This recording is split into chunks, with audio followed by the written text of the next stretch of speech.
But one thing I want to be very clear here, that I don't want to inform you guys of anything, because information is so easily available. Like there is no need for any speaker or any lecturer of going anywhere. Now you can YouTube anything or search anything online and you will have plenty of information. So when I talk here, I'm not interested in giving you some information. What I'm interested in is start a curiosity about learning about our brain, because I feel like when I go to a lecture, I don't get a piece of information.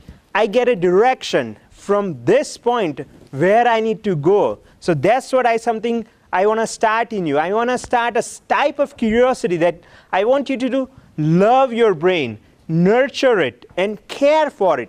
Most of the time, we don't realize that what we have till we lose it. Like once we start losing memory, then we realize, oh man, when I had it, I didn't care for it, and so on and so forth. Now, there are very simple tests we can do to find out how good of a processing power of a brain is. We don't have to put everybody in a fancy MRI scanner to find out how their brain is doing. There is one of the very simple tests. I don't have a scale here, but you can pick up a scale and ask the other person to grab it when you drop it. It sounds very simple, but when the examiner drops the scale, the patient or the volunteer, whoever is getting their brain checked, is supposed to hold on to that scale before it drops down. So the amount of centimeter it drops can tell me what is your reaction time. And it involves a lot of complicated things, like the patient has to see the scale dropping, so it goes from the eye to the visual cortex. Then it tells the hand area of the brain that, go grab it. And then the hand area sends the signal to the spinal cord, that sends signal to the nerves, that sends signals to the muscle, and then grab it. So this is the normative data. So if somebody picks it up at 2 inches, that person's response time was 100 milliseconds. So we need to devise more simpler tests. We need to devise more cost-effective tests. We can't be putting everybody into $1,000 MRI to figure it out how their brain is doing. So we have very good practical tests that we can do it. I usually do it for the long courses I give. Like if I'm teaching medical students, which I taught for almost a year, we do very long, complicated thing about how we can measure the brain very inexpensively. So this is a kind of rough outline of what I think I'll be talking about. First, I will tell you what is a nervous system, how we get it, because when we are trying to keep it, we always want to know how we get something. So if you know how we got it, then you know that how you might be able to keep it. We will talk a little bit about what type of things takes it away from us in seconds. Like if you have a stroke, it will kill the large amount of your brain cells and will make you lose the abilities that you acquired over years and years and years. So preventing one stroke is very, very, very important. The same way, at the end, I'll talk about what type of quote-unquote challenging things you can do to keep it with you. So what is nervous system? It is much bigger than just the brain. Nervous system has a spinal cord, peripheral nerves, autonomic nervous system, and other system. It's like a nervous system of the gut. So as you guys know, this is our brain. It's a very small structure relative to the size of the body for the amount of the blood supply it gets. It's only 2% of our body weight and gets 20% of the blood supply. Why does the brain need this much of blood? Because it uses so much energy, because it requires lots of nutrition and constant blood supply. Now, fortunately, we have sutures to keep it inside our skull, and this is the backside view or the inside view of how the base of the skull looks like. And look at how tiny spinal cord is, or starting of the spinal cord is, compared to the whole brain. So all this huge information goes through a very small part of the spinal cord. So if you cause tiny bit lesion into the spinal cord, you can have a huge loss of function just because it's very condensed. We call it information superhighway. This is a coronal cut. I won't bore you with telling you every single structure and the function of it, but it practically does everything that makes us human.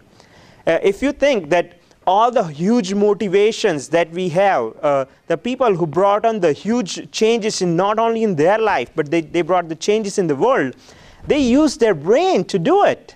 So it's an amazing structure to understand and learn. Brain can't do much if it doesn't have the spinal cord, if it doesn't have the way to communicate the information to other parts of the body. And this is a spinal cord. This is a very good cartoon showing that where the front nerves goes out, which is the motor nerves, and the back nerves goes in, which brings the sensation back. These are the peripheral nerves that they come out. Once it comes out of the spinal cord, it goes to the different parts of the body and makes us feel different things. The amazing thing is the tip of the fingers, they have much larger representation on our brain compared to our back. Like if somebody's scratching your back and you say, no, no, no, go to the left, go to the right. Why is that? Because our brain can't figure it out where the itching is coming from, because 2-point discrimination in the back is terrible. Like if you touch somebody 10 centimeters apart, and they can't tell you whether it's a 1-point or 2-point. But if you touch them 2 millimeters apart on the tip of the finger, they can tell you. So the 2-point discrimination is very good in the fingers. So all the nerves which come out of the spinal cord doesn't go to the same at all the places. It's a different. Like the lips are very, very sensitive because it has a very high, rich the nervous supply. The tip of the penis has a very high, rich supply of the nervous system or the sensory end organs. And this is just the most commonly termed word, sciatica. Everybody who has a back pain, they think they have sciatica. We used to think it that way, but now we learned that most of the people who has quote-unquote sciatica, they have actually this disease, and it's more radiculopathy, like it's quote-unquote pinched nerve rather than the sciatica. But this is a dermatome, which reminds me of earthworms. Like if you look at the earthworm, they also have like the one body sections. And actually, we are very similar to that, but our sections are very complicated. So it's kind of hard to figure it out, except in the thoracic region. Like our limbs, when we came out in the embryo, they were really tiny, and then they grew out. This is an electron microscopic structure of the cross section of a nerve, because it shows the layers of myelin surrounding it. This is a picture of autonomic nervous system. We all know about central nervous system. We all know about the nerves, but very few people know that there is an autonomic nervous system in our body. What is autonomic nervous system? That makes things happen automatically. You don't have to think about it. Like you put the food in your mouth, like as many of you are doing. It goes to the back of the throat, and then you don't have to worry about it. It will go into your esophagus, will go to the whole GI system without you have to think about it. You are not constantly telling your heart to beat. Otherwise, many of us will be drop that here. It just happens. It's fortunately, autonomic nervous system takes care of all those things. And when they don't work, we get into trouble. You go to 10 different doctors and they can't figure out what's wrong with you, because it's probably the autonomic nervous system disease, that it's an ear problem, an eye problem, and gut problem, and you go to individual specialists and they can't put the puzzle piece together. Now, one place science hasn't gone really well is the gut, nervous system of the gut. We all know the term, go with your gut. Like sometimes logically something doesn't make sense, but your gut says that, oh, you should do this. Why is that? What does that mean?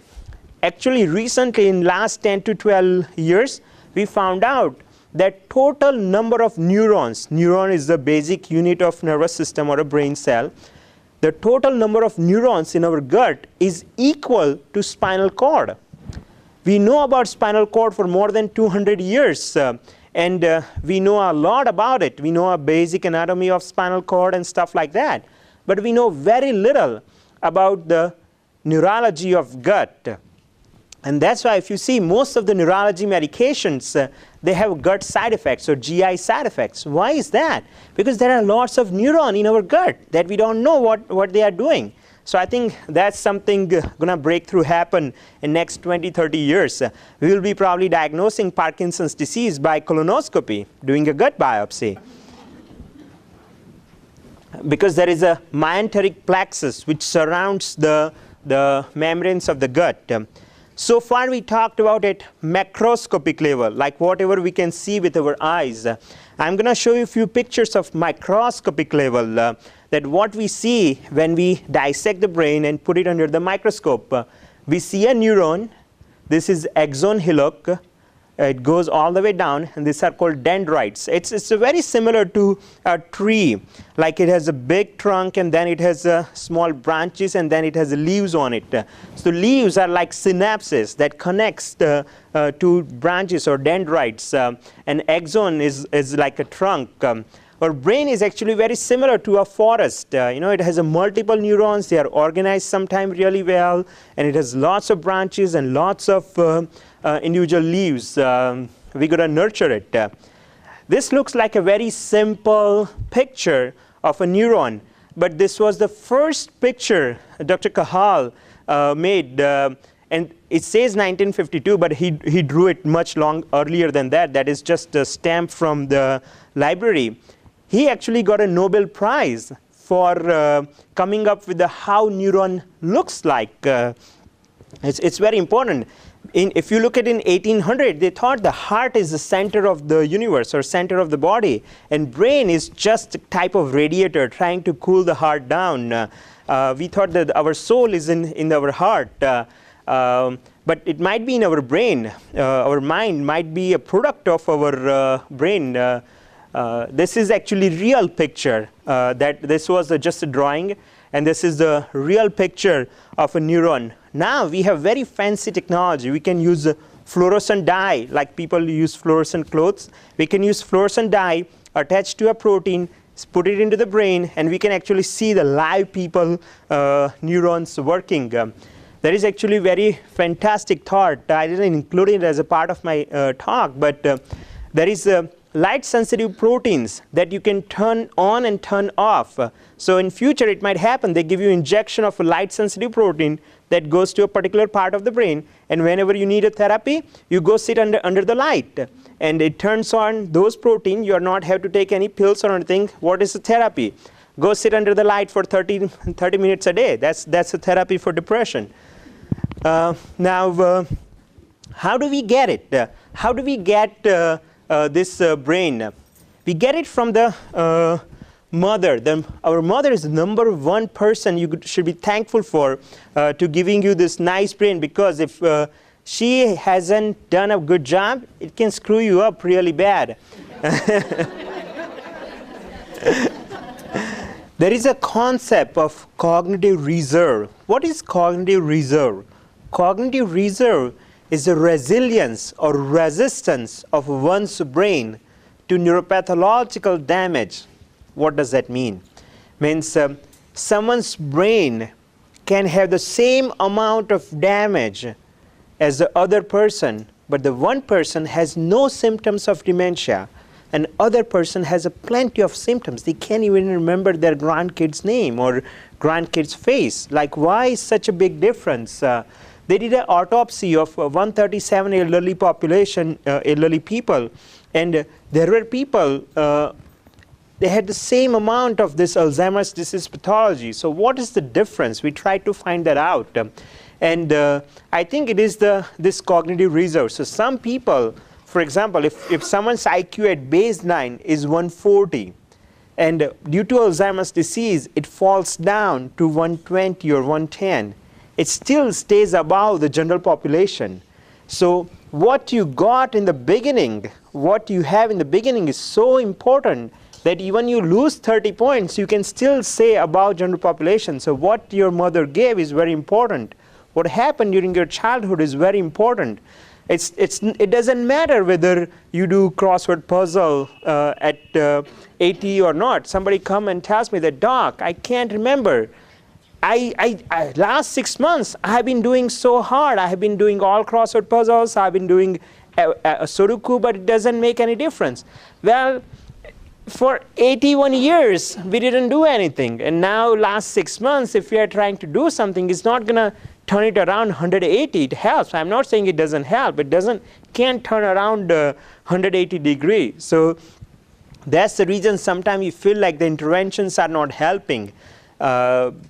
Because if the rod is completely rotten or it's rusted, I can't scrub it and make it normal. The process starts way early. So you want to start thinking way, way early. Now, what happens before birth?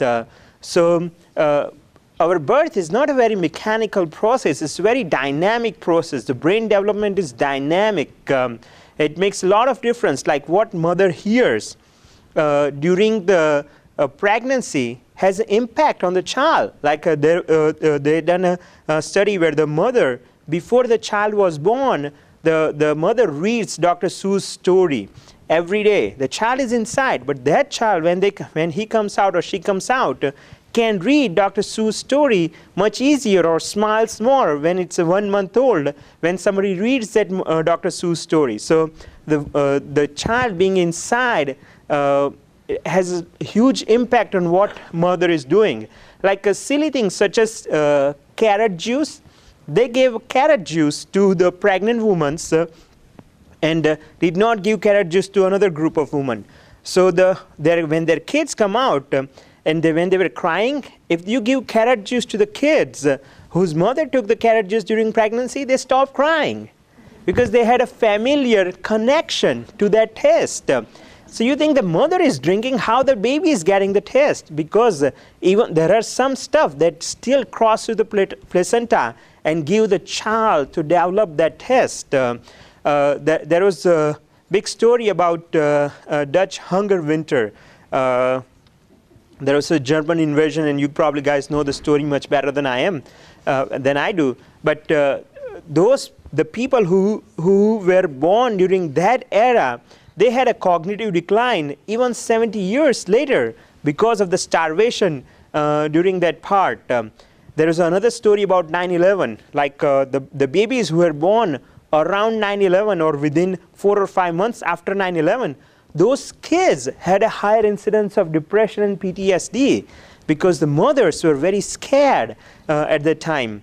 There is, in Hindu philosophy, there is a story about Abhimanyu, where the mother is being taught how to do the strategic planning because Lord Krishna knew that that kid is going to be one of the warrior, and he needs to learn how to come out of that actual war plan. And he taught the whole war plan to the kid when he was in mother's womb, and he was able to execute it 30 years down the road. So that's a different stage stuff. What we need to work on is to no alcohol, no drugs, and folic acid. That's the basic stuff that all the women of reproductive age group should be practicing. Our childhood is very, very important on growing of our brain. The parental dispute leaves long-term scars on child's mind that no matter what you do, you can't relieve. Bullying and stuff like that. On the other end, if the child gets very nurturing, happy family environment, it helps them develop self-confidence for the rest of their life. Even playing, like the friends, are important. Playing outside is very, very important rather than playing on a video game.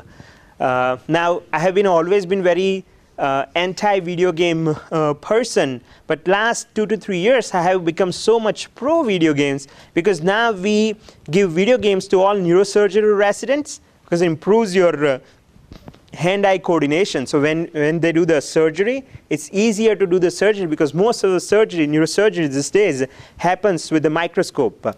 So if you are very good with using that knob, you can do a better job doing neurosurgery. So nowadays Nowadays, the video games has changed, so I can't say anything all bad about video games. Now, when the kids, they need interaction, like just giving them good food or giving them good classes doesn't end the story. The kids needs constant interaction with the parents, and that's how they learn. Teaching kids second language is so important. It develops their different part of brain. There was one study that when we are born, we are all world citizens, and then we become culturally and linguistically limited people. Why does that happen? They did a study that they took some Japanese infants and American infants and exposed them to either only English or only Japanese or both. So the infants who were exposed to both the languages, they had higher cognitive functions 10 years down the road compared to the kids who were exposed to only one type of language. Because you probably saw the synaptic pruning. What happens? We all has a large amount of synapses, means connection to the different parts of the brain. But the ones we don't use it gets cut off. In English language, there are few sounds. They are not there. Like in a Hebrew, there is a kr sound. I can't pronounce it well. But one of my professor, he was Jewish, and he grew up in Israel, and he can speak Hebrew very fluently. And he said that sound, native English speakers won't get it because there is no sound like that. Same as a German, like it's an amazing language. There are few sounds in German they are not there in English, so those part of the brain die out. So it's a very good idea to learn new or different language. But there is a vicious cycle. Unfortunately, the kids who grew up in a less abundance, they don't get all the exposure, and then they end up being in less abundance. So it gets into the vicious cycle. People say, why education matters? Does education change anything? I think it changes the middle circle. There is going to be a big circle that my brain just can't do. No matter how hard I try, I just don't have that capacity. And there is a smaller circle that my brain can do. I don't have to try at all. I'm just inbuilt so good that I can't do this much part. But then there is a circle that we can change, the circle that we can acquire. So that's what the education does. It converts this smaller circle and pushes to its boundaries. When we are studying, when we are learning, it's always painful. It's hard. That's why hard is beautiful.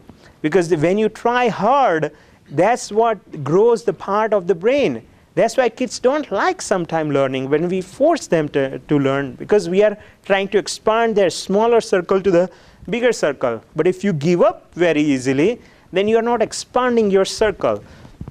The same way, even when we are grown up and we are trying to learn new thing, and it's so hard. Man, it's so easy. When I was 15-year-old, I was able to learn things like this.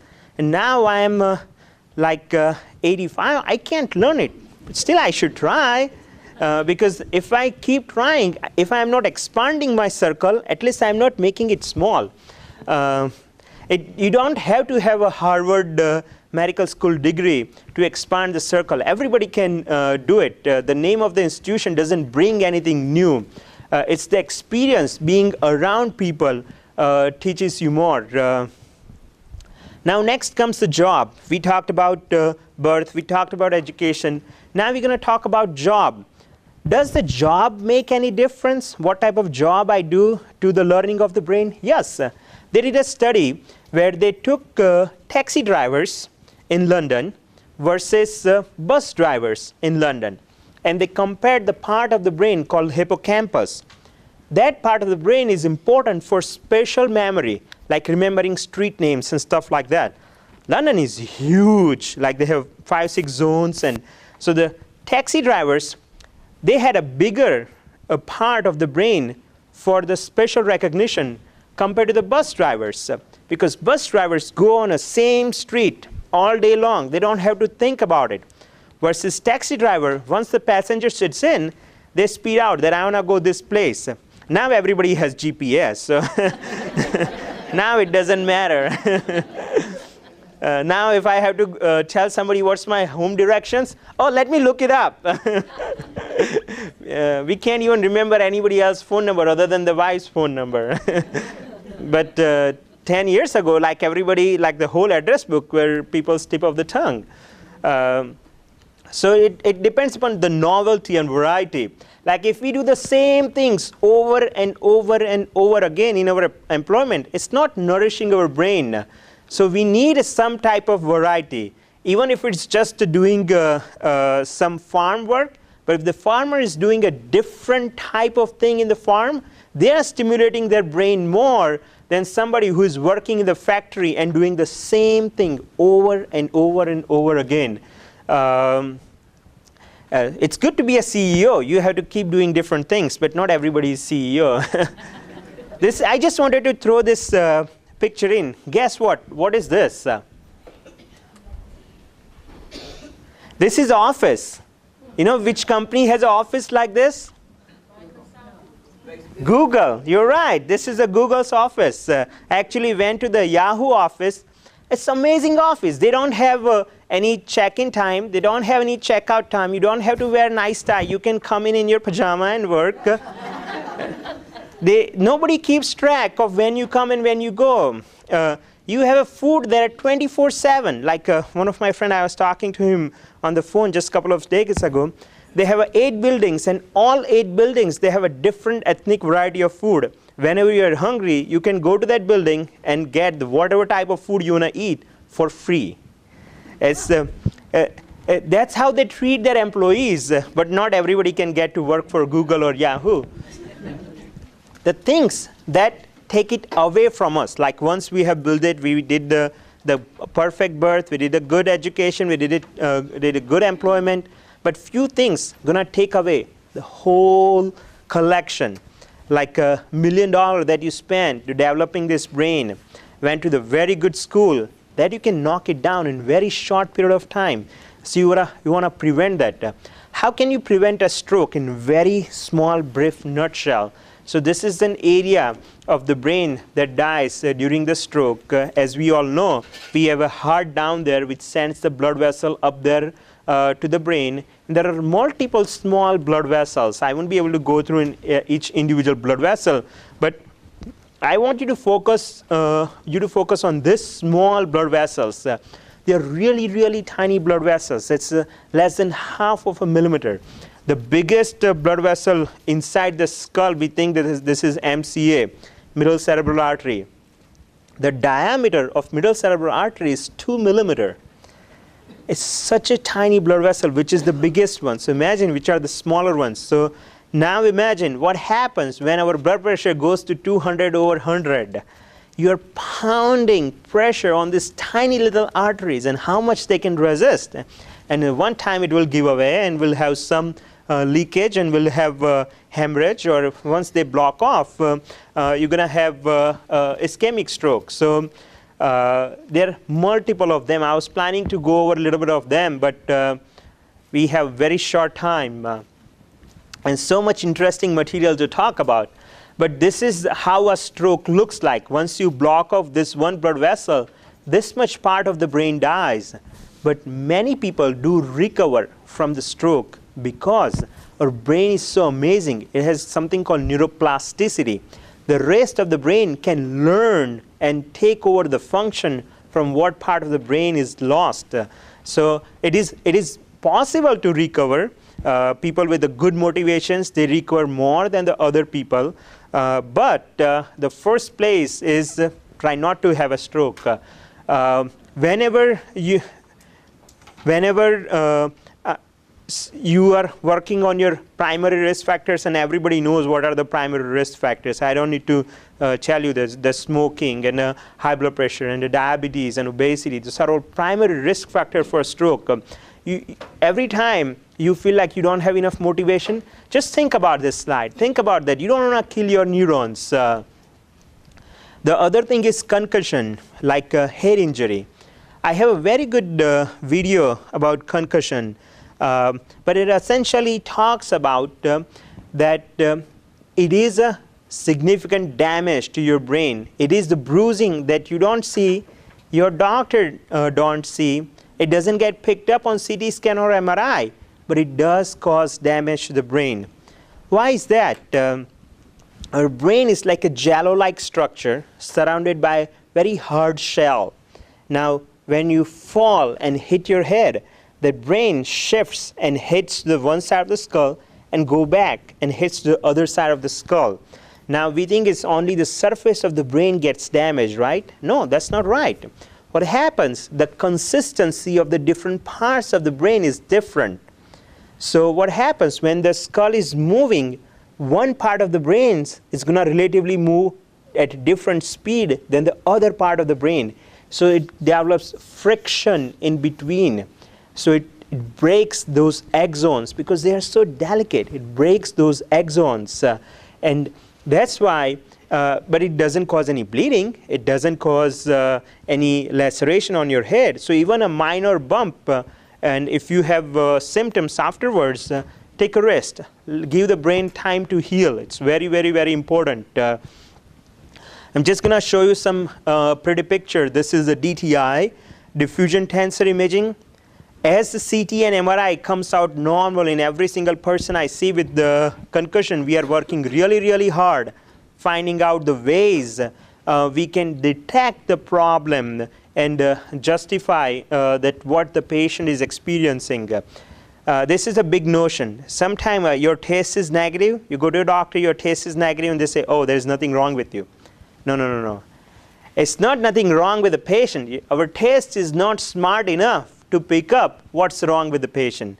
So when a test comes out negative, does not necessarily mean the person doesn't have symptom or there is nothing wrong with the patient.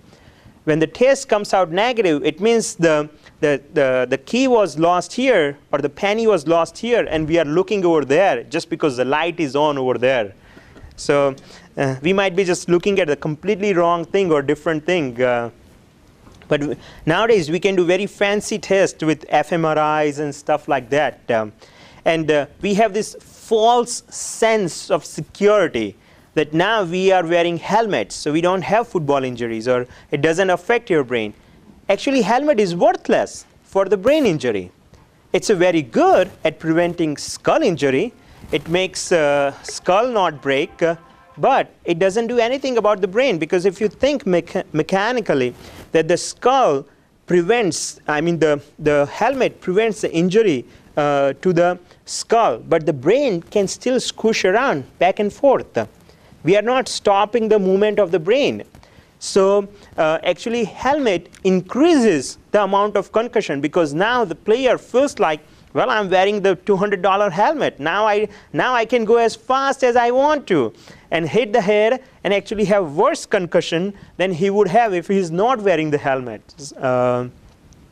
Because what happens at the time of concussion, we damage this synapse. Like at the axon or at the dendrite, we have some cytoskeleton. Like we have a ways to keep it connected. But the synapse is the place where the two things talk to each other. They don't have anything to connect to each other. It's very mobile. So this is going to get damaged very easily. And that's not something can be picked up on a scan.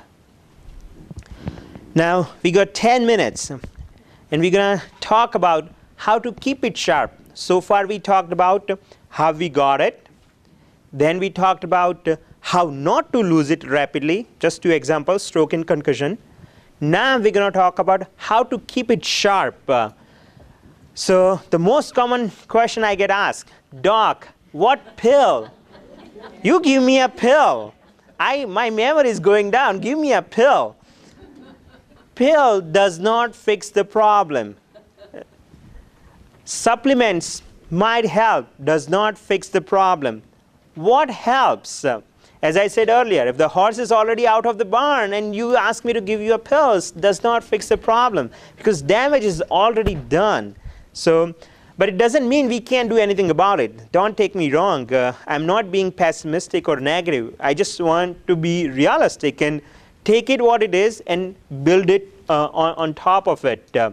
Most of people say that, Doc, I have done this crossword puzzle all my life, and I can't imagine that why I can have memory problem. I spend 2 hours every single day doing this crossword puzzle. How can I be having memory problem?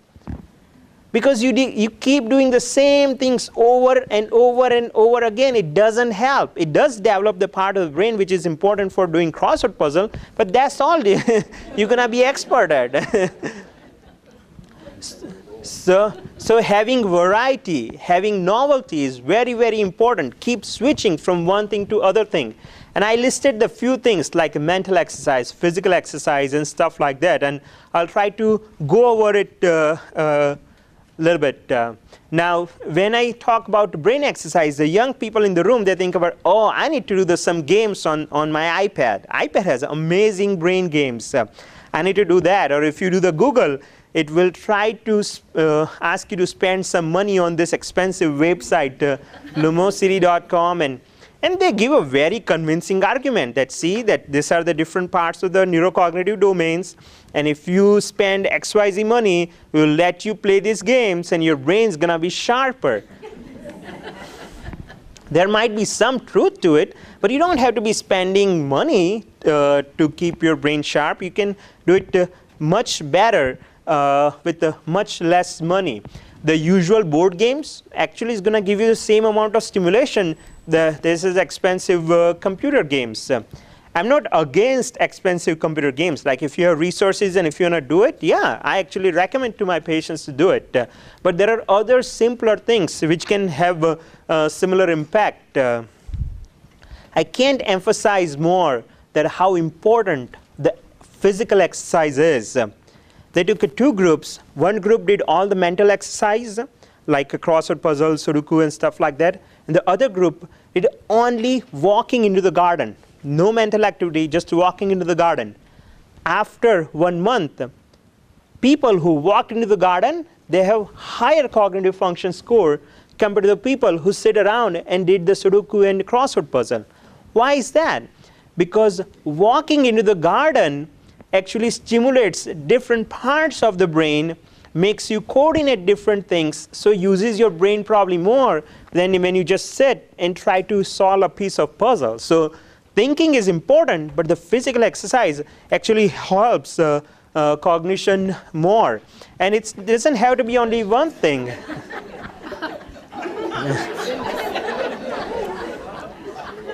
Yoga, like nowadays, we are so fortunate that we have good things from all around the world coming to us because of the information technology and migration and stuff like that. Now we have things which were only available to very small part of the world is now available to everybody in the world, the good and bad both. So yoga is a very good thing to do. And yoga is much more than just the physical posture and stretching. It is a very deep spiritual philosophy involved with it. Same as the Tai Chi. Tai Chi is very good with improving balance. We can't forget the dance, Every time I tell somebody to do exercise, or I do it, oh my God, so painful.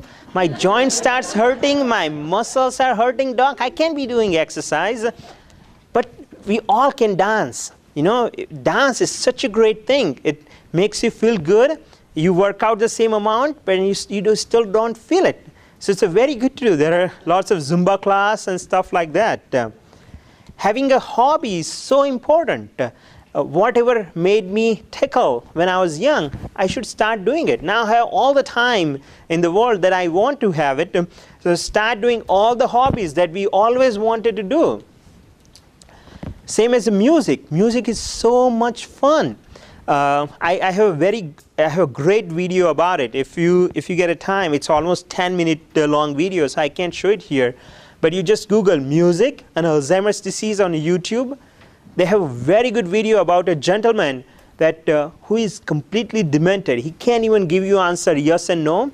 You put an iPod on his ears, like the iPod connected to his earbuds. In 10 minutes, he perks up so much. He sings to you. He can tell you who was his favorite musician and everything. So the music can channel that energy. Even my stroke patients, they can't say yes or no, but if I sing happy birthday, they will sing the whole song, because we use different channels to sing. Gardening is very good. It keeps us close to the nature. If I want to learn new skill, it's good. Even if you break few things, that's fine. So juggling can be a good thing. We love sports, but we just watch it. Like everybody whom I talk to, they say, "Oh my God, I love sports so much." But what type of sports do you play? No, I don't play. I just watch it. I love football and I love baseball, but I just watch it. Watching doesn't do anything. We have to play it. When we think about sports, we think about young people. Sports should be in our life from the birth to death, because sports keeps us young and makes us young. And nowadays, you don't even have to go outside to play sports. They have Kinect and Wii. Kinect and Wii are the types of video games that you don't even need any instrument. You can be just standing and playing tennis. Even sitting in your couch, you can play tennis. So sleep is very important. When we are young, we want to, like, the sleep comes, but there is no time. Now I have time, but sleep doesn't come.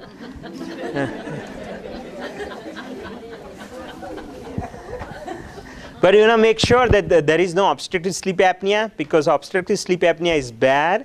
It deprives your not only lungs, but also your brain of oxygen, and can cause memory impairment. I keep showing these pictures of neurons and synapse. The reason being, I want you to have that picture in your mind, and this is what you're gonna do. You want to keep that thing sharp. This is the traditional things: keeping the blood pressure under control, stopping smoking, having a good control of the diabetes, not drinking. Now, well, doc, this 2 glasses of wine does make any difference? It's good. My cardiologist told me that it's good for heart. Yes, it is good for heart. But moderation is very important word. Many times it gets lost where to put the limit. And actually, even little amount of alcohol is bad for brain. Probably not every brain, but once you start having some cognitive problems, and if you drink alcohol, it's definitely bad for your brain. So I jot down some of the things that we can do. I won't read the whole thing, because it's part of the handout. And if you didn't get a handout, somehow we can make a copy.